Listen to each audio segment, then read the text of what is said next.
episode of Blood, Sweat, and Tears. Today, I'm gonna have my boy Aaron come on. And yeah, he's been doing, he's been an artist and cutting hair for a while. So we're gonna get him in and get this thing started, man. What up, bro? What's up, man? How you doing, bro? I'm good, man. Living. How you living? Good. Yeah, I like that fedora you got, bro. I gotta switch up the style sometimes, you know? Yeah. So, man, I want to say thank you for being on here with me, bro. Taking the time, Of course, man. trying to share your knowledge and what you're about and everything. Yeah, no, I appreciate it, bro. And sorry, I didn't come and call. I appreciate it. And no, dude, I support it 100, man. And I like seeing people do this kind of stuff because it gets them out of their comfort zone, and For real, it does, man. exactly. And so, I've been trying to do a podcast myself, but I've been trying to watch and learn from other people and how to do things. So, yeah, I appreciate you having me on this, man. Yeah, man. Yeah, so just give a little quick intro about yourself, man, and just let everybody know what you do, what you're about, and everything, man. Okay. Yeah, you're about. Yeah, so my name's Aaron Davis. I'm from Mill Creek, Everett area. First of all, I'm a father, which I take a lot of pride in. That's my main responsibility, my main thing I focus on. But as a career, I'm a hairstylist, barber. I'm an artist. I just recently started about a year ago, started my own brand up. I make videos. I make music. I just dip my hands in anything artistic I like to be in. But overall, my main career path is a barber, hairstylist. So. Yeah. So when did you first start cutting hair and then start playing around with art? How far back? Yeah. So I was actually messing around with art since a little kid, man. Way before I was doing hair. The funny thing is, I started drawing floor plans as a little kid. I don't know why. I draw like houses and like floor plans. And I just thought it was interesting to me. I don't know why. And then, when I wanted to go do something, my dad would make me cut the grass. And I would always like try to find like little details and how to switch up things in the yard. And so for a long time, I wanted to actually be a landscaper just because I enjoyed doing it. And then, so I'd say about I think it was eighth grade, my mom, my stepmom, Deanna, she actually brought me home some white t-shirts. And I had some Sharpies. so I drew on the t-shirt with the Sharpie. And then I went to school the next day and everybody's like, where'd you get that? Where'd you get that? I'm like, I made this myself. And so teachers and students and my friends, they were buying t-shirts from me like at, $15, $20 a pop, just with like their name. And like, I just had a bunch of change in ones and fives in my pocket as an eighth grader. And people were like, where are you making this money? I'm like, dude, I just started, creating on shirts. So they're like, man, that's tight. And so I think that was like the first taste of like income that I ever had with art. And from there, I went into high school and I would do covers for binders. I would draw people covers like their name or whatever they wanted. And then I come around, I'd say it was 2010 or 2011, I had an entertainment group called Forever Green Entertainment, and I met my boy Milo Eubank and his drummer Stephen Long. So Stephen Long was actually he would go to people's house and draw their house, like nice houses, detailed. And I was like, man, I could do that, and like he was making money. And from there, I would tell people, hey, bring me 2 canvases in the color paint that you want, and I'm gonna keep 1 canvas, keep the rest of the paint, and paint your painting for free and give it to you for free. About 8 months I was doing that, and I just built up, a name for doing it, and like just watching the paintings get better and better and better. And man, from there I got to a point where I was like, okay, now I can see that my art is worth something. And start charging a little bit at a time, $50, 75. I think the most expensive piece I've ever made was about $2,500. But my first big piece I ever got, I always tell people this, is from my homegirl Chantel Martin. She bought a 4-piece panel of Jimi Hendrix, neon and everything, and she paid I think $1,200 for it. And I was just like, wow, That's like, crazy, bro. yeah, I was like, man, you know, why stop now? Keep going, you know what I mean? So, Yes. yeah, from that, I just, you know, that was my side hustle, man. And I think at the same time, I was cutting hair out of the house unprofessionally. I was doing painting, and I was teaching how to dance studio, Vibe Dance Studio. I was teaching the youth how to break dance and, you know, pop and all that. So, Yeah. Yeah, I just had my boy last week, man, from AOM and Massive Monkeys, man. oh yeah, Back who? to glory. My guy, they call him Dial Tone. Okay. Him and his brothers, yeah, they're from Massive. They're from AOM and Massive Monkeys, That's bro. what's up, man. I've been trying to get in with the Massive Monkey days for a long time. I told them let me come cut up the logo on somebody's head. Yeah, bro. So those two brothers, man, I've been friends with them since middle school, bro. Yep, I And battled the monkeys before, lost, but that's, you know, I still yeah, battled bro, them. we actually went. We used to go to Jefferson Community Center right there on Yep, me, bro. That's where they used to Shoreline, be. right? No, it's on Beacon Hill, bro. Oh, okay, yeah, yeah, yeah. Okay, Yeah, got so you. Jefferson Community Center, man. Yeah, so yeah, bro. He was just on my podcast last week, bro. That's dope. Both brothers, man. Yeah, they started AOM and they're from Massive Monkeys, bro. That's dope. Massive, they've been around for. Oh yeah, no, I've looked up to the Masters for a long time, man, and I Yeah. talked to Jamoski like a lot, and I'm like, dude, like I just want to be a part of that day, and you know, he was like, well, I don't know if they'll let you cut hair in here because you know it might get everywhere, but I was like, man, just let me do one cut on, you know, do the Massive Monkeys on a logo or on the back of somebody's head or something, you know what I mean? I think that'd be dope. Yeah, that would be dope, man. That's crazy. Yeah. So you said you started your own brand and everything, almost famous. So why don't you explain that a little bit, So and just what is that? yes. What is it Okay. about? So actually, my brand's Creative Styles. Almost Famous is more of a slogan. So when I started Forever Green Entertainment, I remember these group of girls asked me, "What's your artist name?" And I don't even know how this came to mind. I just said Aaron Davis, Almost Famous. It is rhymed. So it just sounded cool. It sounded right. And I think that, yeah, 2010. But then I like over the years, I was like, man, I want a meaning to that because like, I mean, I didn't know what I was gonna be doing as being older. I wanted to be famous. So that was like my alter ego, you know what I mean? And so I thought I like kind of thought down some stuff and you know wrote some stuff down. And I was like, man, okay, I started getting people asking what happens if you do get famous, and I came up with the, you know, the motto like if I get famous, I'm gonna keep working like I never was famous. They were like, okay, what happens if you don't get famous? All I said was, at least I could say I tried. Yeah, for So, sure. you know, and nobody would ask any more questions. They're like, oh, that's pretty dope, man. And so like the whole slogan and the motto of Almost Famous is we keep striving for more and more, even if we can make it.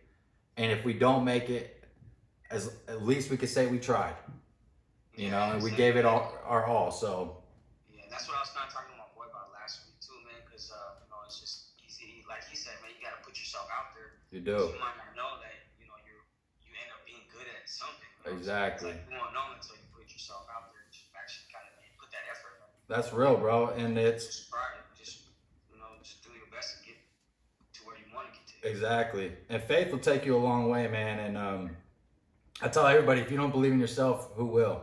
Who will believe in you? So your number one supporter and fan got to be like yourself, man. And a lot of people for a long time, they're like, oh, Aaron's just cocky, or he's, you know, he's too conceited. Or I'm just like, look, man, in the direction that I'm going, I have to believe in myself. And in order for me to believe in myself, I have to move a certain way. I have to put these thoughts in my head and I have to keep motivating myself because ain't none of my friends really doing it. Ain't none of, you know what I mean? Now that I'm really making the moves that I'm making, now they're starting to see it. They're starting to believe it. And that's the thing is you can't expect your friends or your peers or your family or whoever to believe in your vision. Nobody's going to be able to see your vision until you made it clear and it's right there as a statement. Yeah, yeah. And you can't be upset about that. That's just life. You know, it's just life. And I think that's the thing, man. A lot of people, when you start something, they want to sit back and watch. It's not necessarily that they're hating on you. Yeah. They don't want to support you, but they want to see like, okay, it's really about it. And it's just I don't think they even mean to do it. It's just like a subconscious thing that Yeah. just let me me just wait and see. You know, I don't want Yeah. you know, and because you know a lot of people, some people don't want to invest into stuff. Exactly. Yeah, you know, and then that person not even really about it, so they want to see, you know, is he really about it? Is he trying to do something, you know? And then once you, like you said, once you actually believe in it and start doing, just you start vibing that people can see, you know what I mean? Exactly, and that's true, man. It's weird. It's a weird thing, bro. And it's just life, bro. And for a long time, I got really offended by people. I started thinking to myself, maybe I'm not good enough. Maybe I don't have what it takes. But you just got to switch up the page and, like, you know what I mean, and just keep that vision consistent in your mindset. Write down goal. Here, actually, man, this is important. Where's this thing? Oops. I think it's over here somewhere. So I actually just won this book at my last competition in Vegas. But man, I started writing down everything, bro.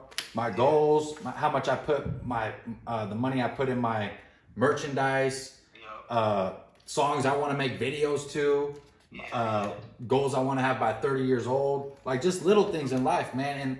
And I just kind of reflect every, once a month or 2 weeks to see where I'm at and try to check something off. But it's important, man, and you just gotta stay consistent. I think staying consistent is the most important thing of anybody's journey, because you start to lag up a little bit, people will start calling you out and say you're not about it. So it's like, sometimes people need breaks, I understand, but man, the work is always going. I mean, I was just on vacation riding ATVs, and I'm still, promoting my brand, hitting up people. Hey, do you want me to ship this merchandise out to you on Monday? Blah, blah, blah. You got to always stay consistent, man. Keep at in front of people's face, and, message them, hit them up. Yeah, and I think that's important, man. Especially like the whole notebook too. I got one like that, but mine's kind of tore up. I've had that for like 6 years, I think. And Yeah. How I think is on paper. And I bet it's dope to reflect back onto that. Yeah, I always make a joke with my son. I was like, every time I can't find my notebook, I'm like, man, that's gold right there. Yeah, exactly. It's crazy, bro. It's crazy what your thoughts can bring to you, man. It's like law of attraction. Yeah. Some people don't believe in that, but man, I believe in it, Yeah, sure, bro. I think so too, man. So with you say the creative styles is the actual... The brand name, yeah. And then, like, Let Me Create is the slogan. Almost Famous is a slogan, just like a branch off, you know what I mean? Yeah. So how did you start that? Like, how did that come about, man? So basically, I wanted Almost Famous to be my artist name, which it is, but I also wanted to be able to relate to everybody. I wanted everybody to feel like they're almost famous. Yeah. So it could be, everybody could feel that, and with the Let Me Create, man, I just always had people like doubting me. And I just wanted to be like, man, just let me create, stop the hate and let me create, just like, and it's just, I don't know, man. I actually really don't know how I got Let Me Create. I just, one day just said it and then turned it into a logo. So right now it's, the logo end of the E goes into clippers, but eventually it's going to be going into a microphone, a paintbrush, a tattoo gun, everything, makeup brush, whatever, because everything is a craft, man. What we're doing right now is we're creating art, videos, content, all this stuff is art, bro. So yeah, I agree 100%, man. So with a lot of cutting hair, man, I've seen your page, man. You got plenty of awards. Which ones are your most like memorable ones, and which ones are like your most proud of, bro? Okay, all of them, man. Look, they're all right here. So, like, everyone is meaningful to me. The most rewarding one was Vegas last year. So that's the Vegas Expo that Jay Majors and Iced Out Barber, who is Floyd Mayweather's barber. I won first place in freestyle on that one, and then second place on duplication. And man,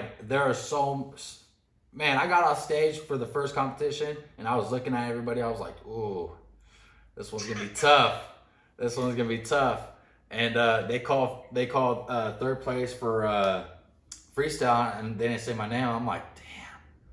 I'm like, man, if I ain't getting second, I don't think I'm placing. And so they called second, and I'm like, damn, dude. I'm like, I started walking away. And they said first place, Aaron Davis. I was like, what? I was like, man, I got the video. I'm all running up stage, like screaming like a little girl. It was just crazy, man, because like there's a lot of good talent out there, man. And you know, you got 35 barbers on stage, bro, from around the world. And it's, you know, you got the big names, huge names there in the barber industry.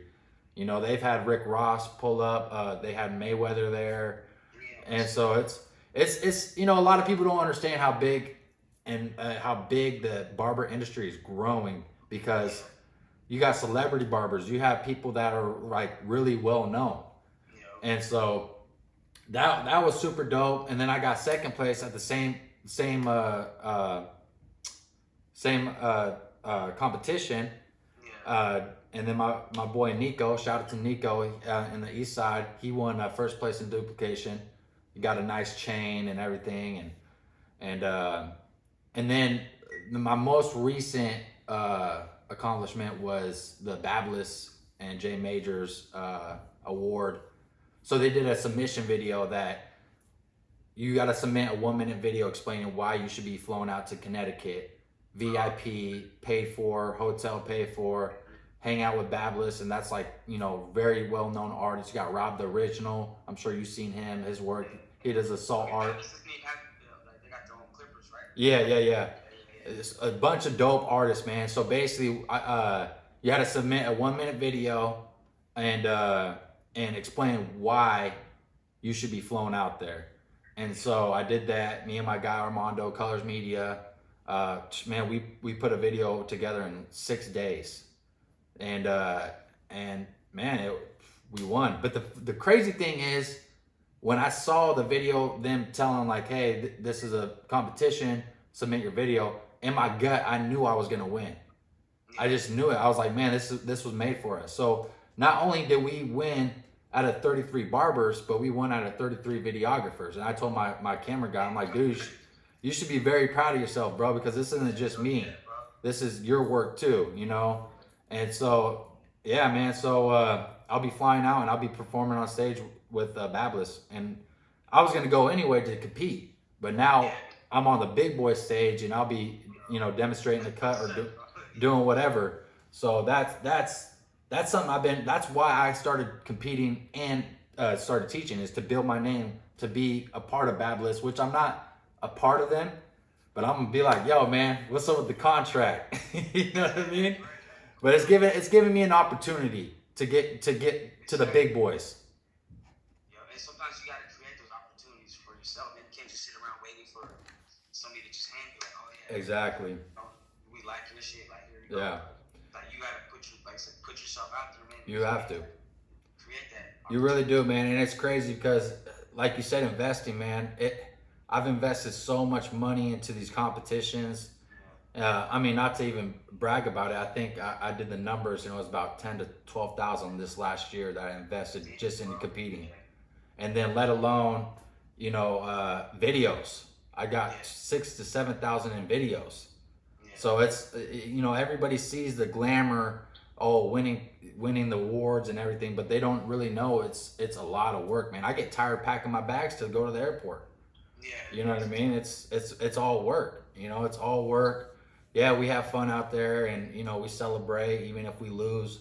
But it's you have to invest in yourself, man. And it's not going to be easy. It's not going to be free. I don't want no free handout. I don't want no freebies. Like if that was the case, what's the point to being at the top? You know?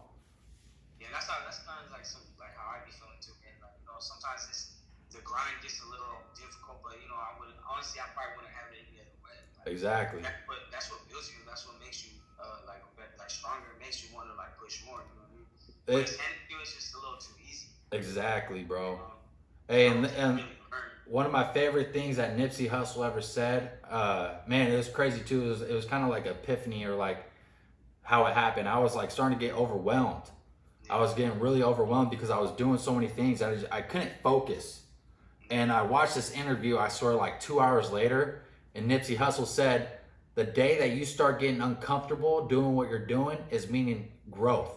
You're growing. And I was like, damn, dude, that's so true, bro. That's so true. I was just, you know, we were just with my boy Dow on this show. We were doing the podcast last week, and I was just telling him, you know, something that Nipsey said also, bro. Yeah. And one of the things that really resonated with me is like, you know, as long as you cross that finish line, you know, fuck the time it takes, you know. So exactly. Like, at whatever age you're at, and you want to do something in life, I guess, or whatever it is, man. You know, there's no time limit. You give yourself the time limit. Exactly. That's true. True. That's hella true. So how do you manage your time now? You know, like with all like everything going on and stuff. Man, it's hard, bro. I mean, I'm kind of curious to see how I get back in the groove of starting work up again because I was working like a slave at the shop, and so. I mean, I still been grinding, you know, with the art and, you know, the merchandise, but it's kind of, you know, I do it on my own time, you know, in my own way. So like, if I'm at the shop and I'm competing and whatever, have some videos I need to edit. Usually I do a soft edit at night. You know, I edit a video through the night, put it out the next day. It's really hard for me to find time to work on art when I am at the shop. But if I do, it's, you know, right after work, I'll come straight home and start on it because I'm in work mode, you know what I mean? And I'll, you know, work on 2-3 hours on a piece. And then, man, family time, that's another thing you got to involve. You know, I think the biggest time consuming is me being at the shop. And when I get my son, you know, he comes to the shop, and so, you know, I'll teach him, and we'll have daddy and son time at the shop too, because it's a learning experience for him to learn to watch his dad work. And then, you know, all the boys at the shop are like his uncle, man. They all love him and, you know, play with him. And I've always liked barbershops, bro, because, you know, like I was going to the same barbershop with my son since he was born. Yeah. I saw him come in with, you know, the car seat, you know, and like, oh, bro, hey, can you stop? I gotta change his diaper, you know, like. Yeah. But they respect that, man, because it's cool to see a dad that cares about their kid, man, and that's what's cool now is that a lot of dads are stepping up to be a father. Yeah. You know what I mean? I don't want to talk bad about deadbeat dads, but you know now people are stepping up, being good dads, and people recognize that, man, and that, you know, they understand it. Yeah, and I think it's dope how you involve your son with everything that you do. You know. Yeah, I got to, man. I got to. He sees from the start to yeah. Now and then where it's going to continue to grow. Exactly. It's dope that you do that, man. Because I feel like I do that with my son too. Because he remembers when Hustle to the End was just an idea. Right. And I put it on paper, and then he just started seeing it develop more and more. And I've had my time where I kind of didn't do shit with it. Right. Now I'm trying to come back up and try to do more. You know, yeah. To grow it. So having the children see that, I think is the best. Man. It is, bro. It molds them. Yeah. You know, it teaches them structure, and that's why I tell my son, I'm like, look, dude, you know, I don't ever try to push haircutting on him or art. If he wants to do it, cool, do it. But I don't ever say, hey, son, you're gonna be a barber one day. You know, if you know something happens to me, hopefully he, you know, when I open up my shop, hopefully he'll want to own the shop or take over, or do whatever he wants with the brand or whatever. But what I'm doing is I'm building a foundation, because at the end of the day, man, when I pass away, bro, I can't leave my talent, but I can leave my brand, and so that will have my kids wanting to keep it moving. You know what I mean? And that's your legacy, man. Exactly. I feel like I'm always trying to express to people, you know, like you gotta build a legacy for your kids, you know, whether they want to be involved with it or not. Yeah. But that's what you're gonna leave behind. You know, you gotta leave behind something, you know. Right. And then whatever you build, you know. Yeah. You know, I'm sure you are too, but I'm in it for the long run, you know. Yep. Like that end game, man. That's where it's gonna be at. Yep. Right now, it's still, you know, beginning stages for me, you know. Yeah. And so I'm trying to build that legacy, so he has something that, you know what, oh shit, my dad started this, like. Yeah. You know, I want to do something. Keep him motivated to keep rolling with it. Exactly, bro. If he wants to, and if not, then like you said, bro, we don't have to press it on them. Exactly. No, and it's funny, man, because everybody's always asking me like, man, why do you film so much? Like, why do you always film this and this? I'm like, dude, why don't you film? Yeah. Like all our lives, bro, is a big movie. When I'm on my deathbed, I want to be looking at this TV of just all the stuff that I've done with my family, my friends, and myself, and just be like, man, I was a badass motherfucker. You know what I mean? It's kind of like looking at like when you're a kid and looking at old or at our age now, looking at videos when you were a kid, like old VHS tapes. Yeah. Recordings. Yeah. You can tell, like, I think that's cool. Or looking back at old pictures, like the ones that bring you back to those moments. It brings you back to those moments. Even if you are too young, you just have little snippets of things that you remember as being a kid or whatever. Yeah. Yes, man. I agree 100%, man. That's dope, man. So I mean, what advice can you give people like trying to do what they're doing, what you're doing, or trying to be a barber, or just somebody just trying to create their own brand for themselves? I would say just go for it, man. Don't let no distractions get in the way. Go for it. Believe in yourself, and know that the biggest thing is just believing in yourself. Believing in the process. Enjoy the process. Enjoy the roller coaster rides, man. There's been times I've been down. There's been times I've been broke, sleeping out of my whip. But I knew it was temporary. I knew everything was temporary. I knew that I'd be in the direction that I'm going now. And I'm still not where I want to be, man. There's still a lot of things I want to accomplish. But I'm slowly checking it off the list, and that's the most important thing. I mean, man, when I was in high school cutting hair, I was in my bedroom, had a bunch of kids lined up, and my dad was like, man, you need to go work at Boeing, blah, blah, blah.